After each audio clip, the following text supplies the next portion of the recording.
King Mwanga II, ruling Buganda from 1884 to 1897, grew hostile towards Christianity. He demanded loyalty, including sexual favors from his pages and servants. These new converts refused to practice what they call homosexuality. The king was practicing homosexuality. And these new converts were telling the king, no, we Christians, we don't practice homosexuality. The issues of homosexuality have been raising confusion within Uganda and other African countries. Some proponents of homosexuality have attempted to normalize this illicit act as something that was practiced long ago in Uganda. Some went ahead to give examples of what was taking place within the Uganda courts, leading to the killing of the new converts that would be martyrs of Uganda.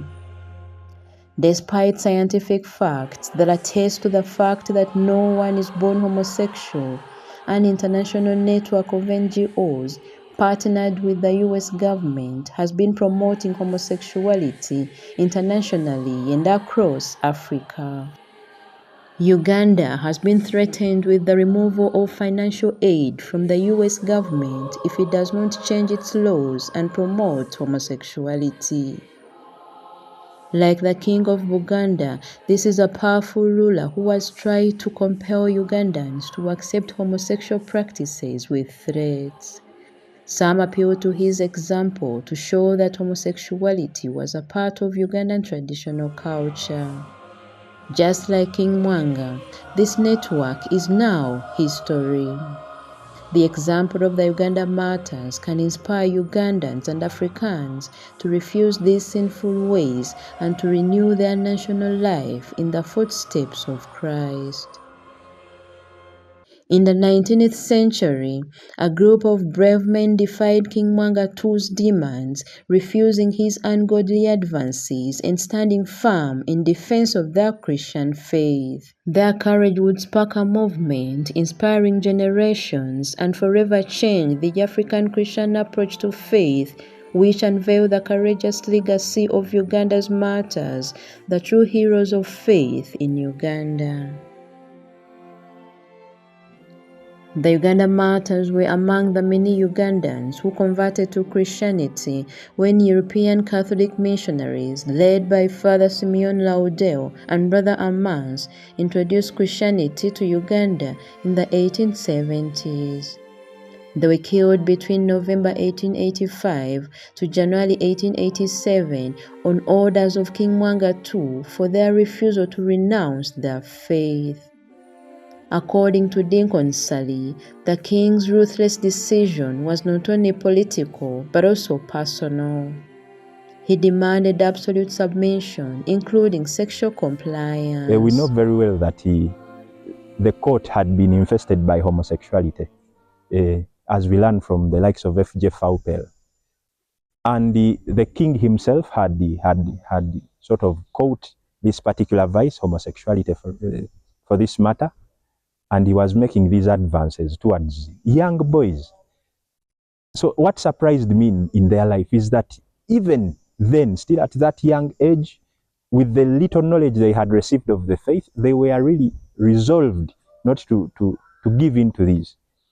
Personally, I think it is due to our nature here, our culture here in Africa, in Uganda, which is against such issues. But even worldwide, as humanity, these things are deplorable. They are looked upon in not a very good way, and rightly so, because they are against nature. So the life of these martyrs, the Uganda martyrs, really inspires me in that regard, in that while they were still neophytes, new people to this faith, they were ready to die rather than soil their chastity, rather than give in to the advances of the king. When the king's advances were refused, he got angry and ordered executions. For those of you who do not know what it means to go against the king of Buganda here, it was equivalent to death, even in the slightest requests, things that would be very small, like go and fetch me a cup of tea. But if it was to this extent and they were willing not to give in, I think they teach us a very grave lesson about courage in our faith. And I think it is something we should look up to, especially in this particular time when these vices are cropping up and are being shoved into our very throats. Charles Ranga, Matthias Mulumba, and others were martyred for their faith and moral integrity. Indeed, most of the Uganda martyrs that were killed were young people. A few were elderly, who were guiding the young ones. But the young ones were committed, and under the advances of even their elders to encourage them to indulge in immoral behaviors, these young people stood their ground. Only after 3 years of evangelization and catechism, we are so committed, strongly committed to denounce the devil and the advances of their superiors and masters, and they stuck to Jesus Christ. Yes, indeed, the young people of today should emulate these martyrs. We have got our temptations as well. I don't think we have suffered up to the shedding of blood as the martyrs did. It is up to us to resist such temptations. I encourage the young people to do the same, and I'm sure and confident that they have got the muscle, they have got they can, if they so wish, resist such temptations. And we shall pray.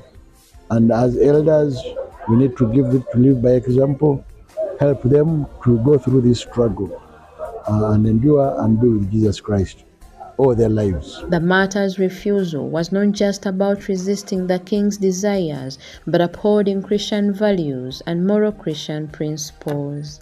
In life, there is always a need to say no to some things.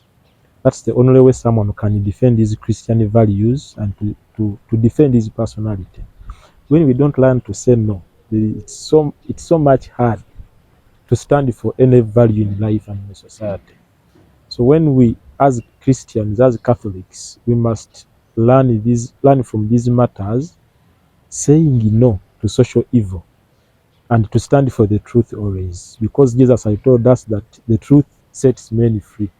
So at their time, there were a lot of social evils like those sexual abuses. We may talk of today, the homosexuality, the contraception, abortion, and so on.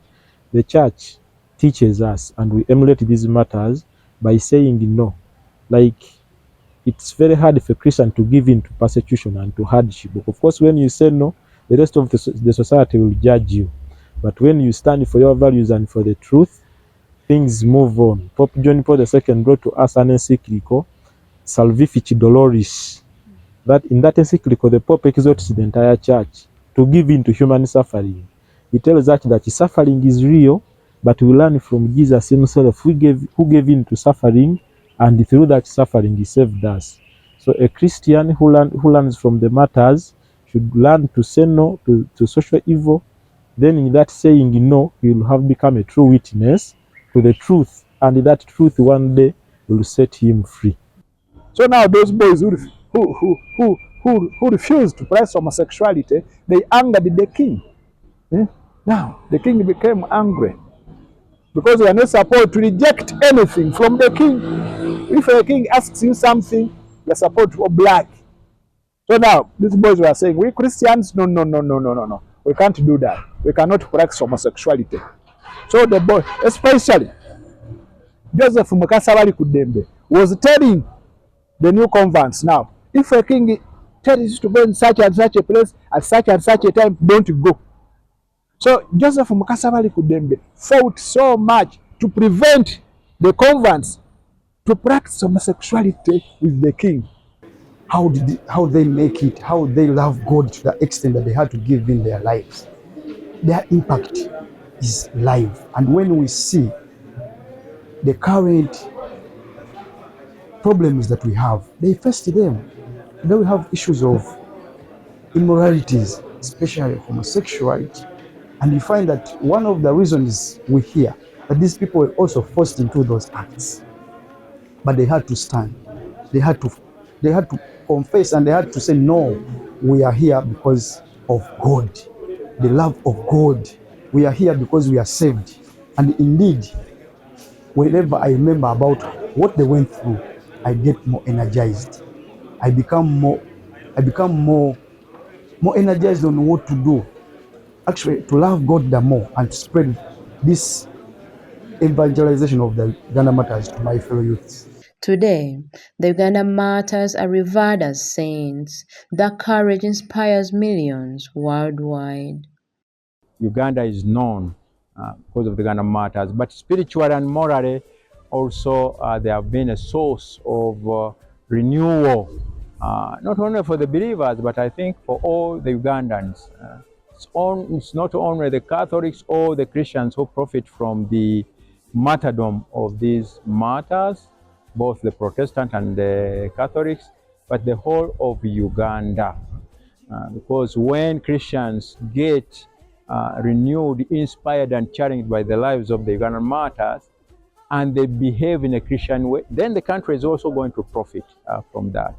So they are really a source of renewal, not only for believers, Christians, but for the whole country, especially these days when we see that morally and spiritually there is a crisis. These young men stood firm, that even at the command of the king, they were able to stand firm by the Catholic faith, and that's one of the reasons why they shed their blood. Some were dismembered, their arms cut off, limbs cut off, and then they were thrown to the dogs, so the dogs to bite them, to lick their wounds. But with all that pain, they were not ready to give up their faith, to give up with the Catholic doctrine. So it's a message for the youth that we need to stand firm in these challenging times, whereby there are many voices against the Catholic teaching, against God's way of doing things, whereby there is promotion of lesbianism, LGBT, transgender, and all that. So we need to stand firm. We are now the martyrs, the current martyrs, that we need to live a life of witness. We witness to the gospel amidst all the challenges, amidst all the negative forces against life and against the continuity of the human life. The Uganda Martyrs' story is a testament to the power of faith, courage, and conviction. Their legacy continues to inspire, challenging us to stand firm in our beliefs and trust no matter the cost.